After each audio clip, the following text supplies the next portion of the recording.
गिडे, मैं विश्वजीत हूँ। आज हम इंडिया के ऊपर आसमान में जा रहे हैं ताकि देश के कुछ सबसे भयानक एविएशन डिजास्टर्स के बारे में जान सकें। ये कहानियां सिर्फ क्रैश के बारे में नहीं है, ये इंसान के जज्बे, सेफ्टी के इवोल्यूशन और बहुत बड़ी कीमत पर सीखे गए सबक के बारे में है। तैयार हो जाइए, क्योंकि हम इंडियन एविएशन को शेप देने वाले अहम मोमेंट्स को जानेंगे। हम अहमदाबाद 2025 में एयर इंडिया फ्लाइट 171 के हाल ही में हुए क्रैश से शुरुआत करते हैं। टेक ऑफ के कुछ ही देर बाद एयरक्राफ्ट हाइट गेन नहीं कर पाया और रनवे के आगे क्रैश हो गया। आग लग गई। इमरजेंसी क्रू ने आग बुझाने की कोशिश की, लेकिन नुकसान बहुत ज्यादा था। इन्वेस्टिगेशन करता ब्लैक बॉक्स की जांच कर रहे हैं, जवाब ढूंढ रहे हैं, क्या यह मैकेनिकल फेलियर था, ह्यूमन एरर या कुछ और। यह ट्रेजेडी एक बड़ी याद दिलाती है, मॉडर्न टेक्नोलॉजी के बावजूद सतर्कता कभी भी ऑन ऑप्शनल नहीं होती। अगस्त 2020 मॉनसून की बारिश केरल में हो रही थी जब air India express flight 1344 Kozhikode के टेबल टॉप रनवे पर लैंड करने की कोशिश कर रही थी। पायलट खराब विजिबिलिटी और फिसलन भरे रनवे से जूझते हुए बहुत आगे लैंड करते हैं और रनवे से फिसलकर एक खाई में गिर जाते हैं। चमत्कारिक रूप से प्लेन में आग नहीं लगती, जिससे हीरोइक लोकल लोग मूसलाधार बारिश में बचे हुए लोगों को बचा पाते हैं। 21 जानें चली जाती हैं, लेकिन 169 बच जाते हैं, कम्युनिटी स्पिरिट और तुरंत एक्शन की वजह से। इस क्रैश ने खराब मौसम में चुनौतीपूर्ण एयरपोर्ट्स पर बड़े एयरक्राफ्ट चलाने के रिस्क पर एक कड़ी नजर डालने पर मजबूर किया। यह ट्रेजेडी की कहानी है, लेकिन जज्बे और आम लोगों की ताकत की भी। कोझिकोड के सबक आज हर मॉनसून लैंडिंग में गूंजते हैं। मई 2010 Mangalore air India express flight 812 एक और टेबल टॉप रनवे से आगे निकल जाती है।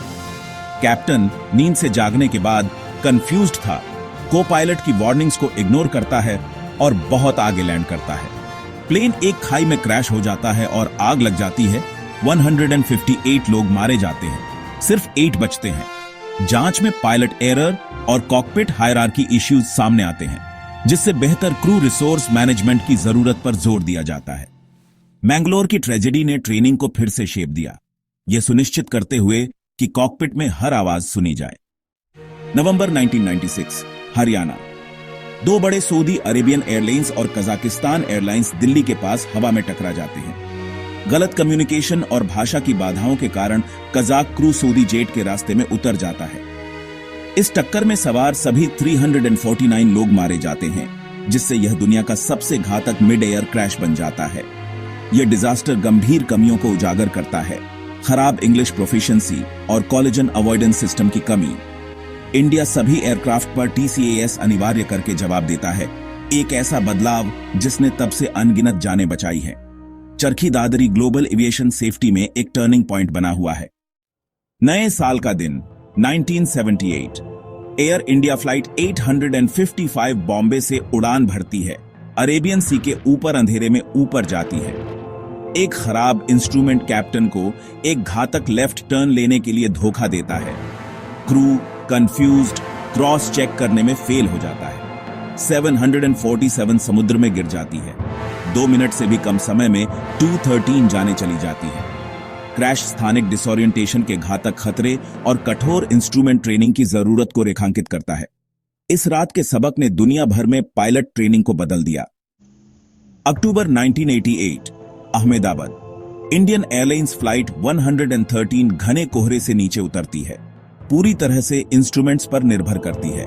क्रू मिनिमम सेफ एल्टीट्यूड से नीचे चला जाता है, पावर लाइंस से टकराता है और रनवे से पहले क्रैश हो जाता है।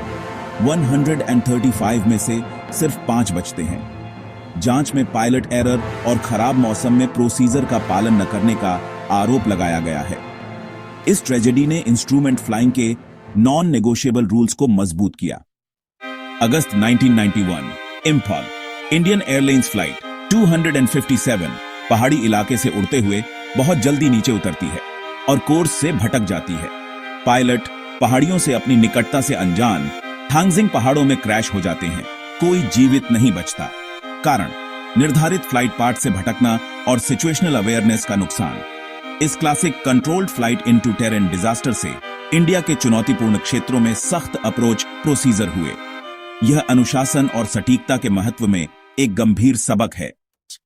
1990 Bangalore, Indian airlines Airbus A320 पेश करती है, जो ऑटोमेशन का एक कमाल है। अप्रोच पर फ्लाइट 605 के पायलट गलत ऑटो पायलट मोड चुनते हैं, जिससे एक तेज अनकंट्रोल्ड डिसेंट होता है।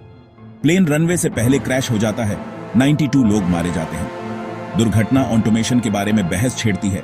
टेक्नोलॉजी मदद कर सकती है, लेकिन पायलटों को हमेशा सतर्क और कमांड में रहना चाहिए। बेंगलोर का सबक ऑटोमेशन को कभी भी ह्यूमन ओवरसाइट की जगह न लेने दें। अक्टूबर 1976, बॉम्बे, इंडियन एयरलाइंस फ्लाइट 171 को टेकोनेफ के तुरंत बाद एक भयानक इंजन फेलियर का सामना करना पड़ता है। श्रापनेल फ्यूल और हाइड्रोलिक लाइंस को काट देता है, जिससे आग लग जाती है, जो जल्दी ही एयरक्राफ्ट को अपनी चपेट में ले लेती है। क्रू का वापस लौटने का बेताब प्रयास विफल रहता है। प्लेन क्रैश हो जाता है, जिससे सवार सभी 95 लोग मारे जाते हैं। कारण इंजन के टरबाइन डिस्क में मेटल फटीग। इस ट्रेजेडी से सख्त इंजन मेंटेनेंस और इंस्पेक्शन प्रोटोकॉल हुए। अप्रैल 1993, इंडियन एयरलाइंस फ्लाइट 427 श्रीनगर जाते समय हाईजैक हो जाती है। क्रू खतरे में अमृतसर में लैंडिंग के लिए बातचीत करता है, जहां सुरक्षा बल प्लेन को घेर लेते हैं। तनावपूर्ण घंटों के बाद कमांडो एयरक्राफ्ट पर धावा बोलते हैं, हाईजैकर को मार देते हैं और सवार सभी 141 लोगों को बचा लेते हैं। यह घटना क्राइसिस ट्रेनिंग और तेज कोऑर्डिनेटेड रिस्पांस के महत्व को उजागर करती है। यह आसमान में आतंक के सामने एक दुर्लभ जीत है। ये ट्रेजेडी सिर्फ कहानियां नहीं है, ये आज की एविएशन सेफ्टी की नींव है। हर डिजास्टर ने बदलाव लाए, बेहतर टेक्नोलॉजी, सख्त प्रोसीजर और बेहतर ट्रेनिंग। आसमान नुकसान की कीमत पर सीखे गए सबक की वजह से सुरक्षित है। यात्रियों के तौर पर हम उन लोगों के ऋणी हैं जो हमसे पहले आए। कमेंट्स में अपने विचार या एक्सपीरियंस शेयर करें। आपकी आवाज इस चल रही कहानी में जुड़ती है। अगर आपको यह जर्नी मीनिंगफुल लगी तो और डीप डाइव्स के लिए लाइक और सब्सक्राइब करें। सेफ रहें और एक्सप्लोर करते रहें।